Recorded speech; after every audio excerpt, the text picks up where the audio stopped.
శ్రీకాకుళం జిల్లాలోని నర్సన్నపేటకు చెందినటువంటి ఈ ఫార్మరు మొదటగా ప్రైవేట్ కంపెనీతో ఇంటిగ్రేట్ అయ్యారు.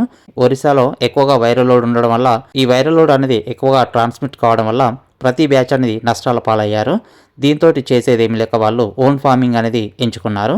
ఉన్నటువంటి 20,000 SFTలో ప్రస్తుతము 5,000 చిక్స్ అనేది ప్లేస్మెంట్ అనేది చేసుకున్నారు. వీరు బ్రూడింగ్ అనేది ప్రాపర్గా చేసుకుంటూ ప్రోటోకాల్ ప్రకారము మెడికేషన్ అనేది ఇచ్చేసుకుంటూ అదేవిధంగా వ్యాక్సిన్ అనేది షెడ్యూల్ ప్రకారము ఇచ్చేశారు. 17వ రోజుకు నెఫ్రైటిస్ అటాక్ అయిన తర్వాత వీరు నెగ్లెక్ట్ చేయకుండా ఇన్ టైంలో మెడికేషన్ అనేది స్టార్ట్ చేయడం వల్ల 5 డేస్లో వీరి బ్యాచ్కి అటాక్ అయినటువంటి నెఫ్రైటిస్ కంప్లీట్గా క్లియర్ అనేది అయింది. ప్రస్తుతము చూస్తున్నటువంటి ఈ బర్డ్స్ యొక్క ఏజ్ వచ్చేసి 31 రోజు.